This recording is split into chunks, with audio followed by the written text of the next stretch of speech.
Hey, what's up? How's it going, everyone? Welcome to Fantasy Filmball, the show where we turn movies into sports and sports into something we don't talk about here. My name is Matt. And my name is Dyl, and today we're going to do something that we all love. But before we get into that, please drop a comment with what team that you like more once you watch this video. Leave us a like, leave us a dislike if we draft people in the wrong order, because we are drafting best leading performances from the 2023 nominations. We have 10 performances, 5 in the actor side, 5 in the actress side. We're each going to get teams, and you can decide down below which team is better. And guess what happened after many weeks, Matt? I don't know how I lost this one. I truly don't. I had Ki-Hui Kwan. I thought that was a trump card. I thought that was an absolute guaranteed win. But I guess not. You won. I know. The streak has ended. I was on a 5-game losing streak. And it ended. I'm back in the W column. It was close. It was so close. I know. 10 votes for me, 11 votes for you. 1 vote difference. So you know what the difference was? Leave a vote so that I can win this one. The difference was I had Judd Hirsch. He just knows how to connect about cinema. This is why I'm surprised you won. You had Judd Hirsch. People don't like that nomination. I had Judd Hirsch, and I had Hong Chow, and I had Angela Bassett. I had all the cards against me. I had the 3 probably most divisive supporting performances on my team, but maybe that's also what carried me to the W. Hong Chow has a ton of passion, though. That's the thing. Hong Chow has the passion. They both Angela do. Bassett has the passion. Judd Hirsch, I don't know if he has the passion, though. That's the thing. He has the passion for me. Clearly, Team Hirsch won. But let's get into this draft. Like you said, we're each drafting 5, and let us know what your first pick is here. I'm going to keep this short. What do you think of best leading performance from this year? There's a lot of names that come to mind, but one checks off all the boxes, including, which I think is a very important part, being in a film I love, because it's another performance that checks off all the boxes, but they're just simply not in a film I love. This person is Michelle Yeoh, Everything Ever All at Once. Welcome to Team Dyl. You know what? I'm disappointed. That would have been my first pick if I had won by 1. If I had 2 more votes. There was one. Whoever voted last skewed it, and I just want to thank whoever that was for giving me Michelle Yeoh, because I'm so happy I can have Evelyn on my team to pair her with Joy from the supporting draft. I have everyone's favorite mother-daughter combo, but you are up now. You got 9 people available, and there's so many great options here. Okay, so first off, I'm going to take Cate Blanchett in Tar, and the reason I'm going to take Cate Blanchett is because this is the other one that I think consensus is going to say this is one of the greatest performances of all time. This is one of the performances that people are going to be looking at forever, saying, wow, she did that. This is a career highlight for her. This is one that could win her 3rd Oscar and put her into the book of legends. So Cate Blanchett has to be my first pick here. Then, I'm sorry, Dylan, I got a spite pick right now because you took Michelle Yeoh from me. Oh, no. I'm taking Austin Butler. No. Oh, my gosh. No. Why? Why are you taking Austin Butler? I'm taking Austin Butler because, for one thing, I mean, this is another performance of a lifetime. This is a career highlight. This is the type of role where I feel like for the rest of Austin Butler's career, he's going to be chasing this high. He's going to be chasing the peak that he reached here. He gets to play one of the legends, one of the most impersonated people of all time. There are literal competitions of Elvis impersonators. And here he is delivering the defining performance, the #1 version of this character, and putting it in the history books. This is Elvis. So that's why I'm picking him number 2. That may be Elvis, but I have the whale. Brendan Fraser, welcome to the team. The people's champ. He is here. He delivers a performance in The Whale. Say what you want. There's varying opinions, but most people, they can get behind the fact that Brendan Fraser is now an Oscar nominee. In fact, I'm happy for him as well. You know who else I'm very happy to be an Oscar nominee? The main man of the Banshees of Inisherin, Colin Farrell, had an amazing 2022. He had The Batman, he had 13 Lives, he had After Yang, and all that came together, summed up in The Banshees of Inisherin, which I just rewatched the other night, and he is amazing in this movie. He delivers the comedic timing on point. He has some very important and very impactful dramatic scenes, and he's just a very lovable person throughout the movie. While you may not agree with some of his tactics that he goes on, you can still get behind the overall character, and that is because of how deep and how emotional and how just relatable Colin Farrell is in this film. Nice. Well, those were the other ones. If I didn't spite pick, I would have picked Colin Farrell. So, in my opinion, that's the consensus top 5. Those are the 5 people should take first. It's just what order they go in. Yeah, exactly. No, I completely agree with you. And yeah, you have a great team so far.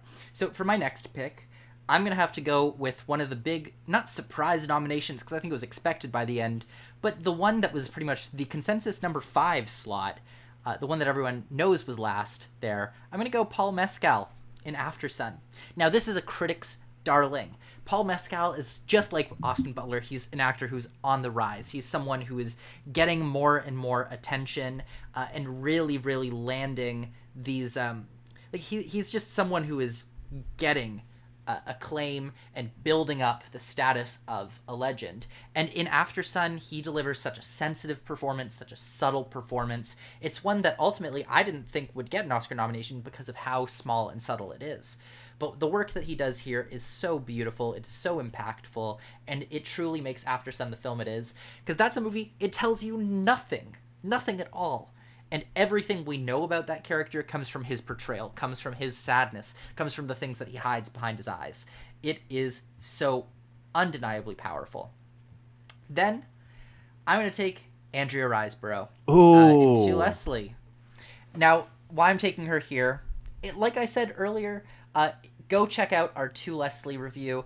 Watch that, because I say so much about Andrea Riseborough right there. I think she is absolutely phenomenal in this. Actually, of my team right now, I'd say she's my favorite nominee of the whole bunch. She not only creates the giant heart in this very small film, but she delivers such a sensitive portrayal of someone who's suffering from alcohol addiction, someone who is not behind the wheel, making the bad decisions, ruining her life. She is someone who is a victim to her circumstances. She's someone who is fighting her ass off, fighting to survive this disease. And that's why I think it's so powerful, because we really see that empathy for this person. We really see someone who wants to get better. She becomes this character, and it is exceptional.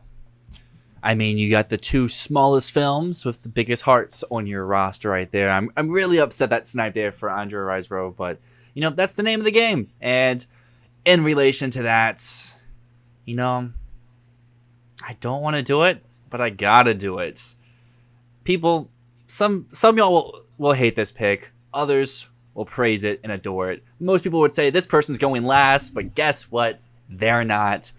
Ana de Armas as Norma Jean and Ballon joins the roster. I mean, I have Colin Farrell on my team, so it's only right that Anna joins them. This is a very, you talk about Andrea Riseborough having to overcome a lot, and to Leslie, Ana de Armas has to overcome a lot in Ballon. In front of the camera and behind the camera, she delivers, in my opinion, one of the most impactful, emotional, and just devastating performances of the year. She truly gives her all, and if you're looking at my overall team roster, you have people giving their all. Brendan Fraser is going deep down to bring something out of that character, which Ana de Armas does as well. She's also a very likable person, like Michelle Yeoh, like Colin Farrell. She just has a lot to overcome in this movie, and I think she does a really good job. I know people don't like Blonde as a whole. However, I think that she is the best part of that movie. And to pair it with, you know, I'm probably doing you a favor by leaving this one performance last, but Michelle Williams in The Fabelmans is really good, and I want her on my roster because she's... Have you ever seen a clip of Steven Spielberg's mom? She is her. She nails the mannerisms. She nails the voice. She nails the hair. Say what you want about that wig. It's realistic. She just really encapsulates what Spielberg's father is. Not father. She really encapsulates what Spielberg's mother is on camera and brings us to The Fabelmans, which is technically a fake story of Steven Spielberg's life, but it's all based on reality. And Michelle Williams, I think, kills it. A much-deserved nomination, and one I'm very happy got it, and I'm very happy to have it on my team as well. But that leaves one performance left, which joins your team. So the last one left, I'm really happy to get this because I love Bill Nighy's performance, and I strategically left this because I knew that you would not pick Bill Nighy because you didn't like Living. But Bill Nighy in Living truly delivers such a subtle performance, such a impactful performance. It's a role where we see someone go from the crotchety, Scroogiest grump of all into someone who understands that the meaning of life is to make an impact, to make a difference on other people's lives, to be happy, to choose to be happy, to live. It is, I mean, obviously, this is based on Akira Kurosawa's film Ikiru, and what he does here is he brings life to this whole character. He goes from that zombie-esque person to someone who you want to spend an afternoon with, you want to get a drink with, you want to talk to and share a moment with. This character is so lovely, and his portrayal of him truly makes the movie all the better. If there's one thing that Living does better than Ikiru did back in the 1950s, it's that it didn't have a performance as spectacular as Bill Nighy. He is amazing in this role. So to recap our rosters, I started things off with Michelle Yeoh in Everything Ever All at Once, followed that up with Brendan Fraser in The Whale, Colin Farrell in The Banshees of Inisherin, Ana de Armas in Blonde, and Michelle Williams in The Fabelmans. And on my team, I've got Cate Blanchett in Tar, Austin Butler in Elvis, Paul Mescal in Aftersun, Andrea Riseborough in To Leslie, and finishing us off, I have Bill Nighy in Living. I think we have two pretty good teams. I think this is almost as even as last week was. I don't. I think that you have a heads up. Your first three are so strong. What it really comes down to is, do people's hatred of Ana de Armas and Michelle Williams' performances, does that override the love that they have for Michelle Yeoh, Brendan Fraser, and Colin Farrell? That's the only question I have. Honestly, I feel like you're in a really good place for this. I like my team too, but that said, there are almost no performances here that I dislike in this entire 10. So, like, honestly, you can't go wrong with any team.